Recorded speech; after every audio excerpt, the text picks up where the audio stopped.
Bonjour à toutes et à tous et bienvenue dans l'École du Futur. Au programme aujourd'hui, il donne du voix à l'histoire par le biais d'Internet. Thibaut Gagnage est notre focus du jour et on va voir avec lui que la curiosité n'est pas forcément un vilain défaut. Son portrait dans un instant. Mais d'abord, elle a une idée derrière la tech, c'est Alexandra De Villers qui est avec nous. Bonjour Alexandra. Bonjour Philippine. Bienvenue sur ce plateau. De quoi on va parler avec vous aujourd'hui?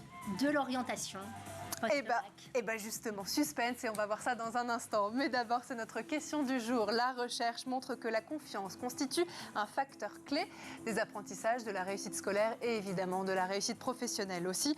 Quel est l'état de la confiance des jeunes d'aujourd'hui? Comment se projettent-ils dans l'avenir? Ce sont quelques-unes des questions qu'on va poser à notre invité du jour. Il s'appelle Guillaume Prévost. Bonjour Guillaume. Bonjour. Bienvenue sur ce plateau. Vous êtes délégué général de Vers le Haut et auteur d'une enquête sur le sujet, un baromètre que vous allez nous présenter dans un instant. Avec plaisir. Juste après le focus. Apprendre l'histoire en s'amusant, mais aussi démonter certains préjugés avec humour. Voilà la mission que s'est donnée Thibaut Gagnage avec sa chaîne YouTube Histoire appliquée, une chaîne suivie quand même par plus de 130 000 abonnés. Des abonnés, vous allez le voir, qui se font de plus en plus nombreux depuis que Thibaut a été repéré par Jamy. On découvre son portrait avec Xavier Terrade. Napoléon, Gengis Khan, Alexandre le Grand, Jules César, ces grandes figures historiques sont réputées pour être des conquérants. Mais parmi eux, lequel peut être considéré comme le plus grand conquérant? Thibaut, de la chaîne Histoire appliquée, est ici, dans l'atelier, pour nous répondre. Même Jamy fait appel à lui. Une sorte de consécration pour Thibaut Gagnage, de la chaîne Histoire appliquée. Et oui, Jamy, c'est une très bonne question. Qui est le plus grand conquérant de l'histoire? Pour y répondre, il faut commencer par se poser une autre question. Sur quels critères doit-on se baser? Alors, si la grandeur était proportionnelle à la taille, pas sûr que Napoléon l'emporterait. Il ne mesurait qu'1,68 m. L'un des secrets du succès d'Histoire appliquée, c'est l'humour qui s'en dégage. Il a renforcé le système monétaire, construit de nouveaux réseaux routiers et fondé un certain nombre de villes. La plus célèbre étant bien sûr Alexandrie. Bon, je dis Alexandrie, mais je parle de celle d'Égypte, parce qu'Alexandre avait tendance à appeler toutes les villes qu'il fondait Alexandrie. Et il en aurait fondé entre 20 et 70. Le youtubeur, qui teste l'histoire autour d'une tasse de thé, a plus de 130 000 abonnés. Alors si vous avez toujours voulu savoir si une épée est aussi lourde qu'on le prétend, si l'on étouffe dans un corset, ou si un chevalier en armure ne pouvait pas se relever, je vous propose d'attacher votre ceinture. Thibaut Gagnage en profite aussi pour mettre un terme à certaines idées reçues. Si je vous demande, avouez vos contemporains, quelle est la façon la plus ancienne d'allumer du feu, vous allez sans doute me répondre qu'il faut frotter 2 silex les uns sur les autres. Mais ça, c'est mis en visiteur, c'est de la foutue magie! L'ingénieur culturel avait pour projet de donner une voix à l'histoire sur Internet avec une approche concrète. Aujourd'hui, c'est mission réussie, mais jusqu'où et jusqu'à quand? Seule l'histoire le dira. Quel regard les jeunes d'aujourd'hui portent-ils sur l'école, le futur ou encore la société? Face aux bouleversements et aux menaces qui pèsent sur leur avenir, l'éducation peut-elle vraiment apporter de nouvelles réponses à une jeunesse en quête de sens? Et puis d'ailleurs, confiance, quand on parle de confiance, confiance en qui et confiance en quoi? Voilà quelques-unes des questions qu'on va poser à notre invité du jour dans la première partie du talk. Et donc aujourd'hui, à nos côtés, pour en parler, Guillaume Prévost, vous êtes délégué général de Vers le Haut. Vers le Haut, un groupe de réflexion, en bon français, on appellerait ça un think tank. Vous dévoilez aussi cette année le baromètre Jeunesse et Confiance 2023, une enquête qui permet d'en savoir plus sur l'état d'esprit des jeunes de 16 à 25 ans. Cette année, en 2023, l'optimisme des jeunes sur leur avenir est au plus bas depuis le lancement de votre baromètre il y a 13 ans, c'est ça? 2016. 2016. C'est la 9e édition. Pourquoi, justement, cet optimisme est au plus bas? Alors, on peut supputer de multiples raisons. Il est clair que l'actualité montre beaucoup de sujets, d'inquiétude, d'angoisse contre l'environnement, la situation internationale, y compris le regard que les Français portent sur leur propre avenir et sur l'école en particulier. Il est clair que tout ça ne me semble pas aller dans le sens de la confiance en eux des jeunes. Pour autant, ce chiffre reste substantiellement plus important chez les jeunes que chez l'ensemble des Français. C'est encore les 3/4 des jeunes qui disent qu'ils ont confiance en eux. Donc il y a quand même quelque chose de rassurant. Les jeunes restent des jeunes et ils continuent à se projeter dans l'avenir.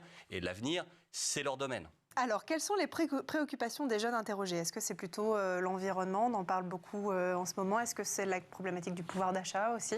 Alors, je pense que ce qui est très intéressant, c'est que, comme vous l'avez dit justement, c'est la 9e édition de ce baromètre. Donc, en fait, ça fait un moment qu'on a des données assez robustes sur la confiance en soi, la façon dont on l'acquiert, les différents sous-jacents, en tout cas, de la confiance. Et donc, cette année, on a choisi de se poser la question plus précisément de, au fond, qu'est-ce que c'est la confiance et comment elle se construit sous 3 dimensions.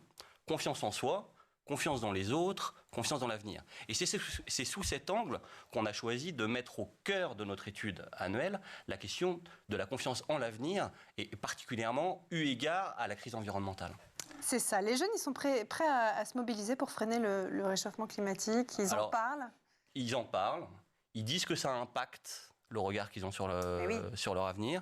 Ils disent que ça impacte leur choix d'orientation, leurs activités, la façon dont ils construisent leurs projets personnels et professionnels. Pour autant, à ce stade, ils disent surtout les réponses sont individuelles.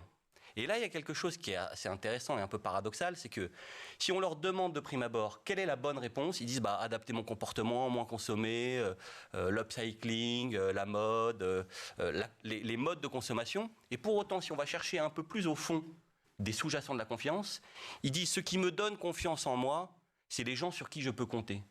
Et donc, au fond, si on va aller chercher un peu plus loin, ils disent la réponse elle est individuelle, mais ce à quoi j'aspire pour de vrai, c'est du collectif. Et ça, c'est très intéressant parce que ça dit l'état d'une jeunesse qui, quelque part, prend acte des dysfonctionnements, des difficultés du monde, mais qui, pour autant, n'a pas du tout renoncé au fait de faire société, de marcher ensemble, d'apporter des réponses communes. Pour autant, sur cette capacité de passer de l'individuel au collectif, on voit qu'il y a des déterminants extrêmement forts, très liés à la confiance en soi. Et le premier de ces déterminants, c'est le niveau de diplôme, c'est-à-dire le regard que l'école, l'institution éducative a porté sur le jeune lui-même. Alors justement, l'école, parlons-en. Est-ce que vous estimez, aujourd'hui on a beaucoup parlé de l'école de la confiance, notamment avec Jean-Michel Blanquer, ancien ministre de l'Éducation nationale. Quel est l'état de cette école de la confiance aujourd'hui? Ambigu. Tout du moins. D'abord, premier chiffre très important, moins d'un jeune sur deux, 43%, estime que l'école l'aide à construire sa confiance. Ça, c'est un chiffre qui, voilà, c'est toujours pareil, quand on est proche de 50%, le verre est-il à moitié plein ou à moitié vide? Ça veut dire qu'il y a quand même beaucoup de jeunes qui continuent à avoir confiance en l'école. L'année dernière, on disait l'école dernier commun. Dans une société dans laquelle il n'y a plus beaucoup d'institutions sur lesquelles on peut compter, l'école, ça reste un endroit où on peut construire des choses, on peut s'appuyer pour acquérir des connaissances, se faire des amis, construire son projet. Pour autant, moins d'un jeune sur deux, ça veut dire que l'école réussit bien avec les jeunes qui réussissent bien. Ça veut dire qu'on fait réussir les jeunes qui ont tous les atouts pour réussir. Et qu'à contrario, les jeunes les plus en difficulté ne trouvent probablement pas à l'école les outils de remédiation pour leur permettre de reprendre confiance en eux et de construire leur discours et construire leur parcours. Il y a un chiffre qui me paraît très clair. Le facteur déterminant de la confiance depuis la création du baromètre, c'est la famille. Les jeunes qui ont confiance en l'avenir disent pouvoir s'appuyer sur leurs parents. Et c'est près de 80% des jeunes. Mais ceux qui disent ne pas pouvoir compter sur leurs parents, les fameux 20%, il y a 30 points d'écart au niveau du regard qu'ils portent sur leur avenir. Ça veut dire que si on a une école qui dit l'école c'est la transmission et l'éducation c'est la famille, à ce moment-là on se condamne à laisser de côté les 20% des jeunes qui ne peuvent pas compter sur leur sphère familiale. Est-ce que c'est pas un peu paradoxal? Alors c'est paradoxal, c'est paradoxal surtout au regard de la mission que s'est donnée l'école. Oui. Si la mission de l'école c'est l'égalité des chances, une école qui ne fait que poursuivre les inégalités familiales, qui ne fait que reproduire la transmission parentale, échoue à sa mission. Moi, j'aurais envie de dire de façon un peu provocatrice, une telle école, laissons-la à la main des parents qui vont choisir leur école privée, puisque de toute façon, si on reçoit dans sa famille les ingrédients dont on a besoin pour réussir, alors on va réussir à l'école. Et à contrario, si on ne reçoit pas dans sa famille les ingrédients pour réussir, on échouera à l'école. C'est ça. Il y a un autre chiffre qui m'a bien marqué quand j'ai lu votre baromètre, Guillaume. 16% des jeunes interrogés ne font pas confiance à l'école, et ce sur rien, ni pour transmettre les savoirs de base, ni pour réduire les inégalités, ni pour apprendre le respect des autres et la citoyenneté, ni pour aider les jeunes à avoir confiance en eux et les accompagner. Qu'est-ce qu'on a fait, Guillaume, pour en arriver là? Alors, d'abord, j'aurais envie de dédouaner un peu les choses, puisque ça a l'air un peu dramatique dit comme ça. Qu'il y ait des jeunes entre 15 et 25 ans qui disent « moi j'ai confiance en rien, en personne », ni Dieu d'y mettre. Il y a probablement une dimension d'émancipation, de révolte, de colère, Lié à l'âge. qui fait aussi partie des vertus et du génie de la jeunesse. C'est une étape. Pour autant, il y a une notion à laquelle on s'intéresse beaucoup, qui est la combativité. Parce que quand on parle notamment de l'environnement, on dit qu'est-ce que la crise environnementale éveille chez vous comme émotion? Inquiétude, préoccupation, intérêt. Et il y a un sentiment qui m'intéresse beaucoup, qui est la combativité. Puisque la combativité, c'est la capacité justement à se projeter dans l'avenir. C'est la capacité à dire, bah non, moi je peux être acteur du monde qui est en train de se construire sous mes yeux. Vous voyez, et c'est vrai de l'école, mais c'est vrai aussi du travail. Je vous vois réagir, Alexandra. Oui, moi je rencontre beaucoup de jeunes, donc je travaille sur l'orientation, beaucoup de jeunes qui veulent travailler pour du sens en fait, et qui veulent travailler au service de l'environnement. C'est nouveau ça? Je trouve que c'est nouveau, j'en ai de plus en plus, ils veulent devenir ingénieurs, si vous voulez, pour le développement durable, ils veulent travailler en RSE, et c'est très important, je trouve, à l'heure actuelle. Mais c'est lié à quoi? C'est lié à un sentiment de peur, de tristesse, d'inquiétude aussi? Alors moi je pense que ces sentiments-là, ils sont très partagés, on les retrouve partout, mais selon des pondérations différentes. Et ce qui est intéressant, c'est de se dire qu'est-ce qui fait qu'un jeune passe de l'inquiétude et de la combativité, et qu'est-ce qui fait qu'il n'y passera jamais.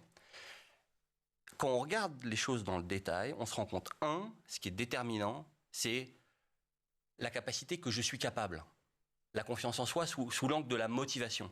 S'il n'y a aucun moment dans les premières années, et on parle par exemple, de l'orientation, on s'y intéresse en 3e, mais en fait, l'orientation, ça se joue dès la maternelle, parce que la capacité à faire des choix, la capacité à dire, mais non, moi, ce que je pense, c'est ça.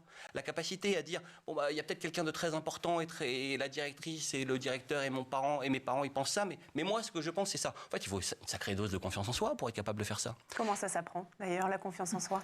Alors, il y a des outils, et le premier des outils, c'est la relation. Quand vous vous sentez aimé, quand vous vous sentez écouté, quand vous vous sentez mis en valeur, et qu'on... Vous voyez, hier, je faisais une page d'écriture avec ma petite fille. Vous voyez, elle a envie d'écrire, elle est en moyenne section. Alors moi, je suis un peu... Bon, je commence à écrire. Je rentrais du travail, j'étais un peu fatigué. Elle fait son M n'importe comment, on aurait dit un N. Je me suis un peu énervé. Parce que je dis, mais écoute-moi. Erreur. Je me suis tout de suite dit, mais là, ça va pas du tout, là, je l'aide pas du tout. Vous voyez, donc, quelques fondamentaux. Elle fait une erreur, il faut l'aider. Aller au-delà de son erreur, apprendre de ses erreurs, faire des erreurs. Vous voyez, est-ce qu'on permet à tous les jeunes de faire des erreurs? Quand on dit à des jeunes, mais non, tu vas pas aller en lycée comme ça ou comme ça, parce que tu n'en es pas capable, en fait, peut-être qu'il n'en est pas capable, peut-être qu'il en est capable, mais est-ce qu'il y a un moment où on lui permet de faire une erreur? Donc je dis la relation, et dans la relation, la capacité à se tromper. C'est en se trompant qu'on construit la confiance en soi. C'est vrai. Qu'est-ce que vous en pensez, Alexandra? Je vous vois réagir aussi. Est-ce que vous partagez le même point de vue que Guillaume? Oui, je suis tout à fait d'accord. Moi, je pense qu'il faut prendre du temps. Et ça, on n'en a pas beaucoup dans nos vies très pressées en tant que parents. Prendre du temps, c'est vraiment leur offrir un accompagnement, comme vous le disiez, être capable de retravailler avec eux. Et vraiment, voilà, il y a une mauvaise note, eh bien sûr, on n'est pas content, mais comment on peut travailler ça? Et puis, tu es capable de réussir, on va prendre du temps ensemble. C'est la relation, je pense qu'elle est essentielle. Et c'est ça, l'inégalité, en fait. Votre étude montre aussi, Guillaume, que le sentiment de confiance dont on parle envers l'école, envers les parents, ce sujet relationnel, est aussi fortement corrélé avec la confiance dans les femmes et dans les hommes politiques. Comment ça s'explique? Ah, ça c'est intéressant, parce que justement, on a choisi de s'intéresser aux cas limites. Ceux qui ont confiance en tout et ceux qui ont confiance en rien. Et ce qui est intéressant, c'est qu'on se rend compte que la confiance est un phénomène systémique. Quand on a confiance, on a confiance. Quand on a confiance en ses parents, on a confiance en l'école. Quand on a confiance en l'école, on a confiance en soi. Quand on a confiance en soi, on arrive à construire son projet d'orientation, et on a confiance en l'avenir, on a confiance dans les entreprises, et on a confiance dans la capacité de la société à faire face aux crises. Quand on n'a pas confiance en soi, c'est tout le contraire.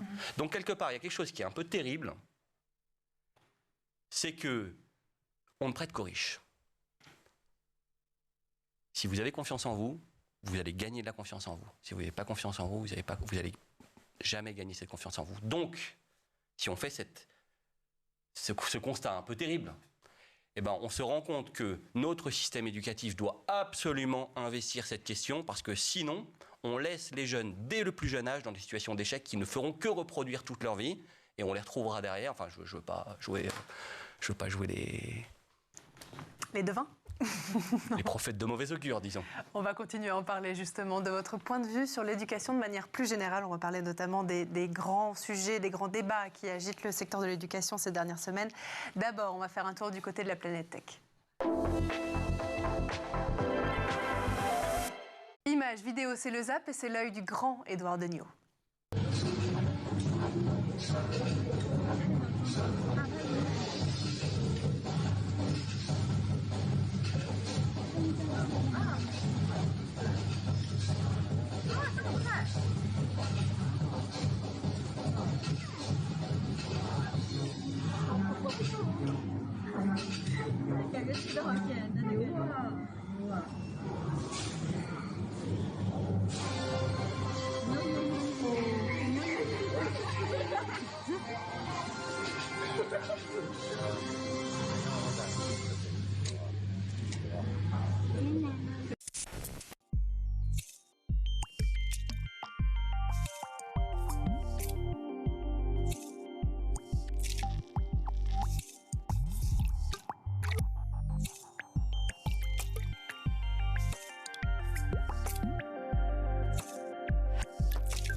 Et on est de retour toujours sur le plateau de l'École du Futur et en compagnie de notre invité Guillaume Prévost, le directeur général de Vers le Haut. Mais juste avant de reprendre nos discussions, on va laisser place à la chronique d'Alexandra De Villers qui a une idée derrière la tech.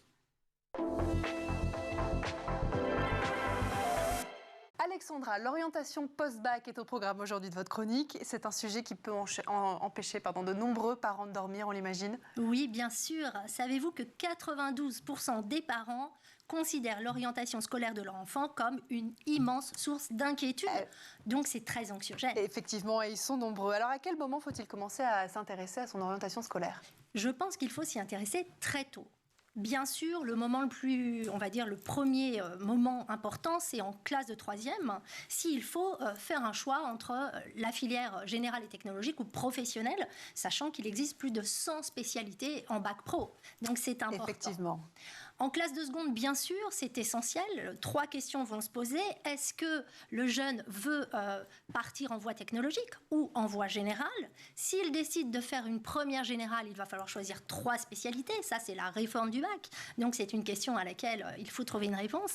Et puis, aujourd'hui, le stage en fin de seconde est redevenu obligatoire, ce qui est une très bonne chose.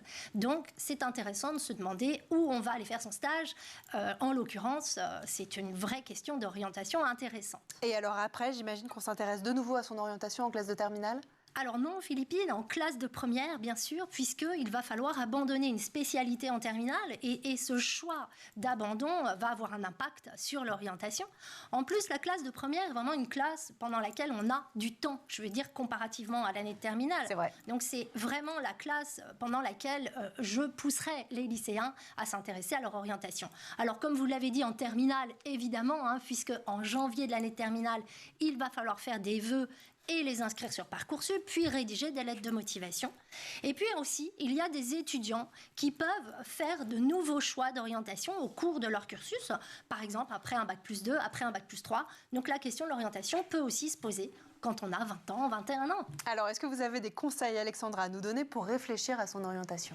Oui, bien sûr. 2 points qui me semblent absolument essentiels. Déjà, apprendre à se connaître. S'interroger sur soi-même, ça veut dire quelles sont mes compétences, dans quoi je suis fort, par exemple, quelles sont mes qualités, quelles sont aussi mes faiblesses, bien sûr, et puis quels sont mes centres d'intérêt, mes passions. Peut-être qu'une passion peut donner lieu à une vocation professionnelle. Ça, c'est le premier point. Le second, c'est de s'interroger sur son désir professionnel, son projet, bien sûr, de vie et professionnel. Donc, beaucoup de questions à se poser. Est-ce que j'ai envie de vivre en France ou est-ce que j'ai envie d'une carrière à l'international, par exemple?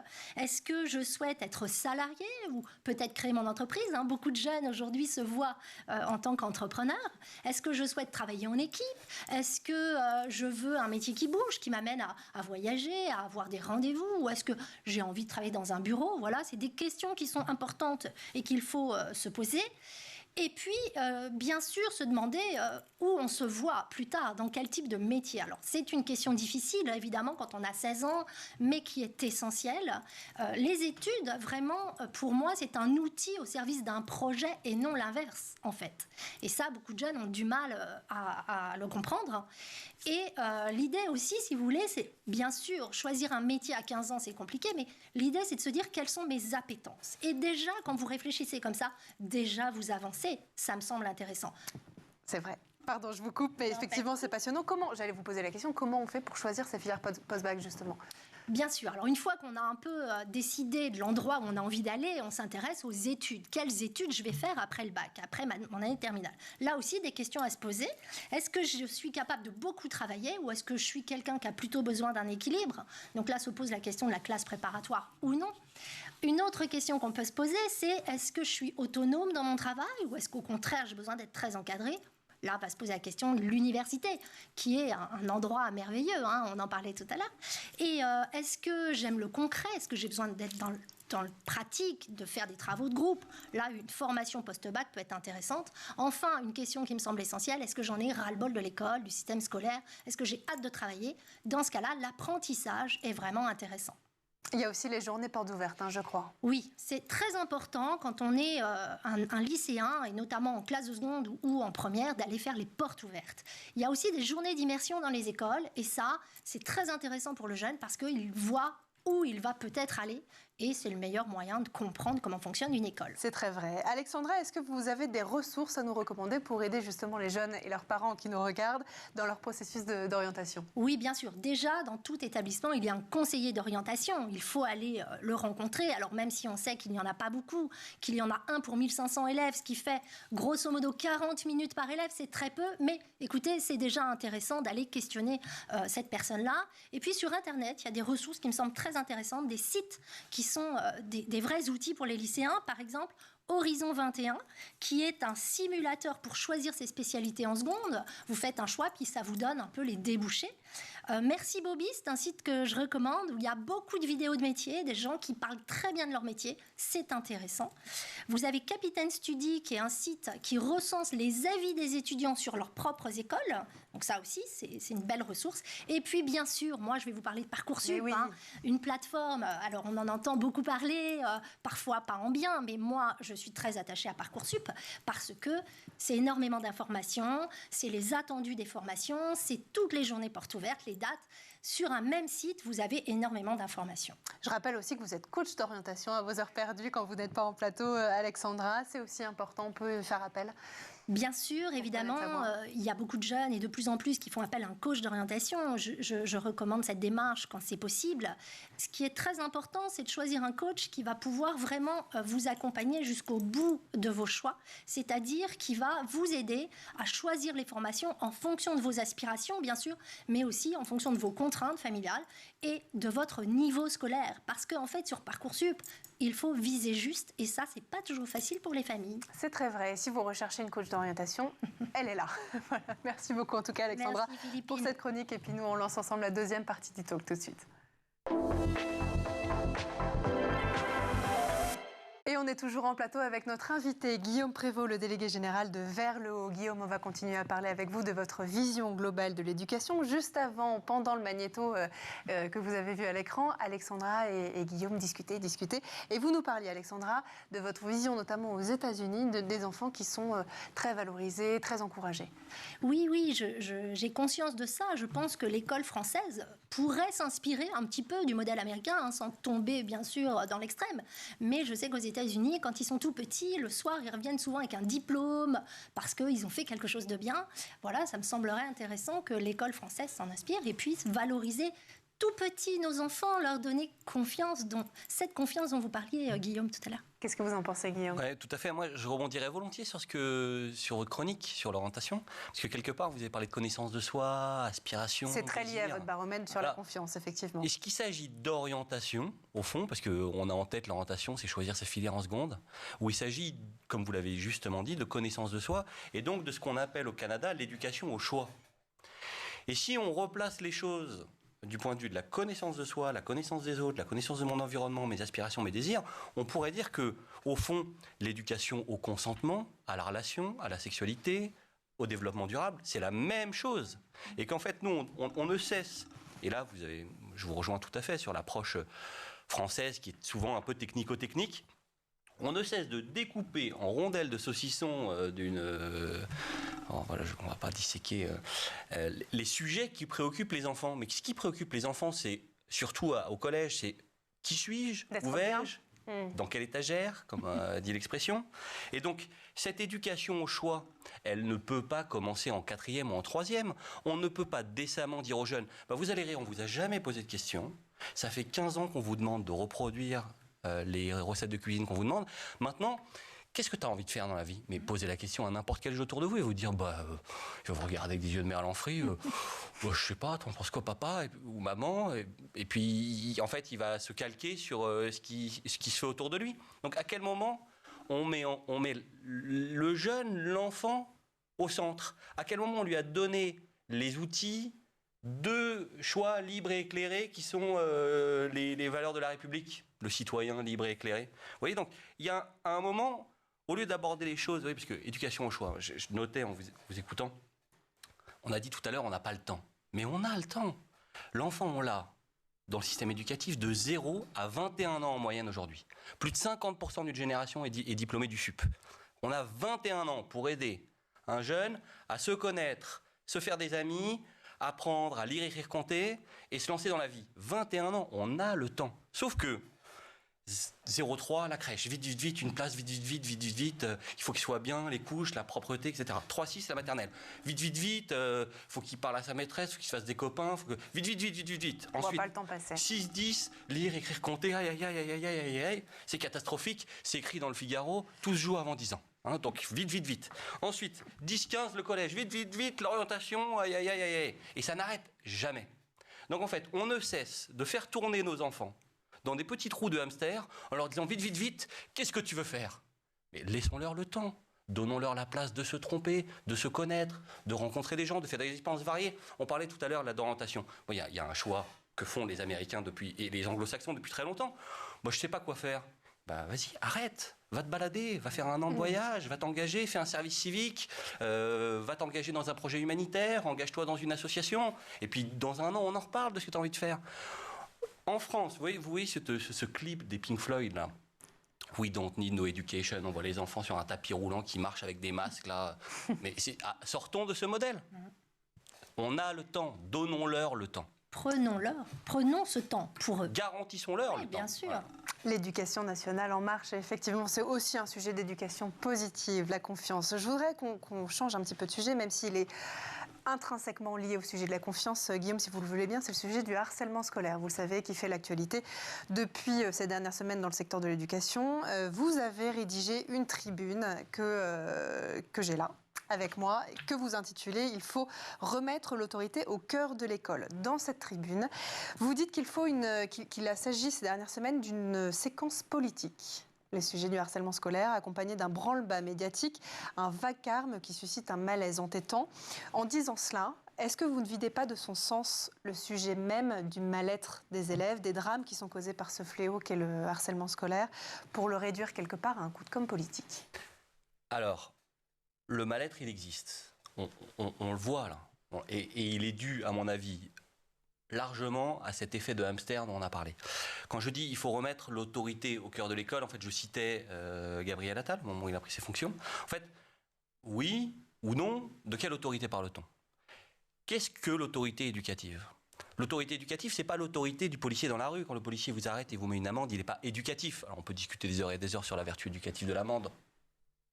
Personnellement, bon, c'est comme ça. Mais en tout cas, c'est pas l'autorité dont je fais preuve à l'égard de mes enfants. L'autorité dont je fais preuve à l'égard de mes enfants, c'est que d'abord, je réponds à leurs besoins. Et c'est ça qui fait que je fais autorité ou pas. Je réponds à leurs besoins de relations, de confiance, d'apprentissage, d'expérience. Je leur lis des histoires. Et c'est ça qui fait que j'ai une autorité. L'autorité de l'éducateur à l'école, c'est de la même façon répondre aux besoins des enfants. À l'entrée en 6e, les enfants ont un déficit de confiance en eux. Ils sont en transformation de leur corps, de leur psyché. Ils se découvrent moi au monde et ils ont besoin d'être rassurés. Est-ce que le harcèlement, c'est la faute de quelques élèves méchants harceleurs dont il faut obtenir raison et les exclure, ou c'est la faute, ou c'est le signe d'un système éducatif qui ne se soucie pas assez de la confiance des enfants et particulièrement des adolescents? C'est ça la question que je voulais poser. Alors, vous écrivez aussi, effectivement, il est bien hasardeux de trancher le nœud des querelles des enfants. J'insiste sur ce mot, on va y revenir dans un instant. L'intervention mal ajustée des adultes peut être source de blessures et d'injustice, surtout si elle se borne à rechercher des coupables. Excusez-moi, mais on ne parle pas de querelle, on parle d'harcèlement scolaire. C'est un délit qui est puni par la loi. Ce que reprochent les victimes et les familles de ceux qui ne sont plus là aujourd'hui pour témoigner, c'est justement que ces coupables n'aient pas été confrontés à leur acte, qu'aucune action n'ait été prise. Est-ce que vous... Qu'on ne les ait pas crus d'ailleurs. Est-ce que vous estimez pas que vous êtes un peu en décalage sur ces sujets-là? Alors, je suis en décalage voulu, vous l'aurez compris. Vous voulez provoquer? Je veux interroger les adultes sur leurs propres responsabilités. Je pense qu'il y a un risque à faire le tri et à dire comme on se retourne en voiture parce que ça crie derrière, oh, je me retourne et je mets 2 baffes. Ça, c'est dangereux parce qu'on risque de susciter chez l'enfant le sentiment de l'injustice qui est extrêmement destructeur chez l'enfant. Ce que vous évoquez avec les interpellations policières aussi dans les écoles. Vous dites que c'est une tentative de criminaliser les enfants. Très clairement. Je pense que vous avez dit très justement, le harcèlement, c'est un délit qui est puni par la loi. La loi ne considère pas les enfants comme les adultes. La loi ne considère pas les mineurs comme les majeurs. Pour une raison fondamentale, c'est que le mineur n'est pas responsable. Et donc, ce qui justifie l'existence d'une autorité éducative, c'est que l'enfant n'est pas responsable, donc il appelle un adulte qui endosse la responsabilité pour lui et qui l'aide à grandir et à marcher vers sa propre responsabilité.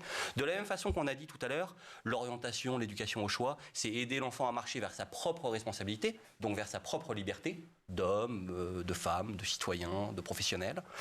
Et ben, de la même façon qu'on est là pour faire grandir la responsabilité, on ne peut pas punir un enfant de la même façon qu'on punit un adulte. Et donc le premier souci, certes, il faut apporter des réponses, certes, il faut protéger les enfants, victimes ou coupables d'ailleurs, parce que dans une cour de récréation, c'est souvent les deux en même temps, ou un jour sur l'autre, vous êtes harceleur, le lendemain, vous êtes harcelé. Le vrai enjeu, c'est de mieux protéger les enfants et de mieux répondre à leurs besoins. Et ils ont un immense besoin à partir du collège de confiance en eux, bien identifié par les familles. Et là, je voudrais m'appuyer sur cette statistique que je trouve fabuleuse. Qui sera votre mot de la fin? Il y a 15% des enfants scolarisés dans le privé en CM2. À l'entrée en 6e, c'est 25. Le gap, le danger perçu de l'entrée au collège, il est perçu par toutes les familles. Toutes les familles perçoivent que l'entrée en collège, c'est un moment délicat, dangereux, où l'enfant va être exposé à l'addiction, à la publicité, à la société de consommation, à la différence des sexes, etc. Et que c'est à ce moment-là qu'émerge le harcèlement. Pour une raison simple, les enfants ont besoin d'être mieux protégés et mieux accompagnés dans leur parcours. Et c'est pour ça, effectivement, que vous nous parlez de confiance aujourd'hui. La recherche montre effectivement que la confiance constitue un des facteurs clés du bien-être des enfants et donc de leur progrès dans leurs apprentissages, la réussite scolaire et évidemment l'épanouissement professionnel. Une confiance à l'origine de nombreuses préoccupations, notamment celle autour du harcèlement aujourd'hui, qui masque encore, vous l'avez vu, quelques fragilités, mais aussi qui est porteur d'optimisme. Merci en tout cas d'être venu nous en parler. Aujourd'hui en plateau, Guillaume Prévost. Je rappelle que vous êtes le directeur général de Vers le Haut. Vous revenez quand vous voulez pour parler de ces sujets importants et nécessaires. Merci beaucoup. Merci aussi à notre chroniqueuse Alexandra De Villers d'avoir été avec nous. Merci Alexandra. Merci à vous de nous avoir suivis et puis on se retrouve dès demain dans l'École du Futur. Bonne journée.